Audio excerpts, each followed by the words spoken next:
ہمارے بھائیوں کی موت ہمارے سامنے نہ ہو.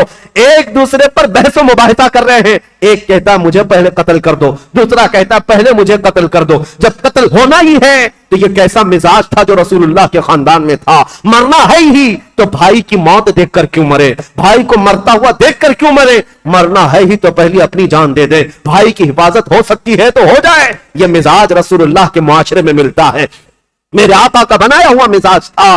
دونوں شہزادے جب بحث و مباحثہ کرتے رہے, حارث نے دونوں کی گردنوں کو پکڑا اور کہا تم دونوں کی خواہش پوری ایک ساتھ کرتا ہوں. تلوار ہوا میں لہرایا اور ایک ساتھ گردن پر مارا, جس سے دونوں شہزادوں کے سر ہوا میں اڑ گئے. اور ان نونہالوں کا ایسا قتل دنیا نے دیکھا کہ سر اڑتے ہوئے ریت میں آ کر گر گئے. اسی لیے شاعر نے تو کہا تھا ان پھولوں کا کیا جو بہار جاں فضا دکھلا گئے, افسوس تو ان کلیوں کا ہے جو بن کھلے مرجھا گئے, بن کھلے مرجھا گئے. ان فاطمہ کے لاڈلوں کا, اہل بیت نبوت کے, خاندان نبوت کے شہزادوں کا یہ پہلا قتل تھا. اس کم عمری میں یہ دو بچے شہید ہو گئے. کوفہ کی سرزمین پر ان دونوں کے سروں کو سجا کر کے دوسرے دن یہ حارث نامی بدبخت ظالم عبید اللہ بن زیاد کے گورنر ہاؤس میں پہنچا اور یہ دونوں شہزادوں کے سر لایا اور کہا اعلان کے مطابق میرے 100 اونٹ مجھے دے دو, 100 اونٹ کا انعام مجھے دے دو. عبید اللہ بن زیاد نے کہا ارے ظالم, تجھے کس نے کہا تھا کہ ان کے مردہ, ان کے کٹے ہوئے سر لانے کے لیے؟ میں تو زندہ لانے کے لیے کہا تھا. اگر یزید نے مجھ سے پوچھ لیا کہ ان بچوں کو قتل کرنے کا آرڈر کس نے دیا تھا تو میں کیا پیش کروں گا.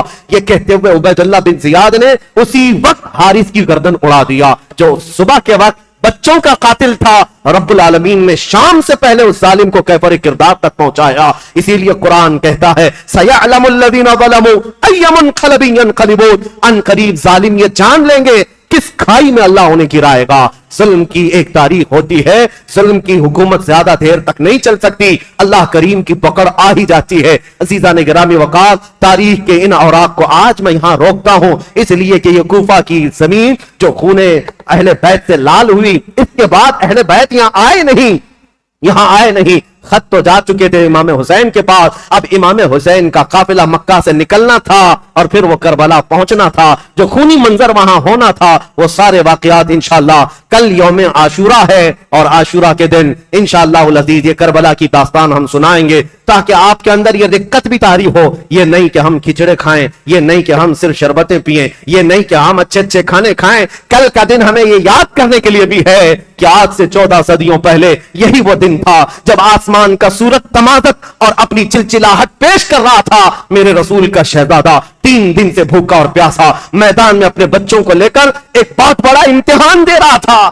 آج اگر میں گھر میں سحر کے وقت سو رہا ہوں تو شرم سے ڈوب کر مرنا چاہیے, فجر کے وقت سو رہا ہوں شرم سے ڈوب کر مرنا چاہیے. یہی وہ عاشورہ کی تاریخ تھی جب گردنوں پر تلواریں تھی. اس وقت بھی حسین رب کا سجدہ فراموش نہیں کر رہا تھا, حسین سجدے میں رہا. اور میرے عزیزو, رسول اللہ کے اس خاندان کا تصور لے کر کے کل کا دن ہمیں جینا ہے اور خراج تحسین پیش کرنا ہے, عقیدت کے نذرانے پیش کرنے ہیں, اور پھر یہ پکار کر کے جانا ہے, ان ظالم کتوں کو بتا کر کے جانا ہے. ہم ہر سال کربلا بیان کر کے پھر ایک نیا حوصلہ لے کر اٹھتے ہیں اور دنیا کو یہ بتاتے ہیں قتل حسین اصل میں مرگ یزید ہے, اسلام زندہ ہوتا ہے. ہر کربلا کے بعد تو نہ ہوتا تو نہ رہ جاتی صداقت اے حسین, پھر اس زمانے کو تیری ضرورت ہے اے حسین. سلام ان شہیدان کربلا کو اور سلام اہل بیت اطہار کے ان نونہالوں کو. مولا کریم اخیر زندگی تک اہل بیت کے قدموں میں زندگی عطا فرمائے اور جان نثاران اہل بیت میں ہمارا شمار فرمائے. قیامت کے دن اللہ ہم سب کا حشر اہل بیت کے سائے تلے عطا فرمائے. وآخر دعوانا الحمدللہ رب العالمین. السلام علیکم.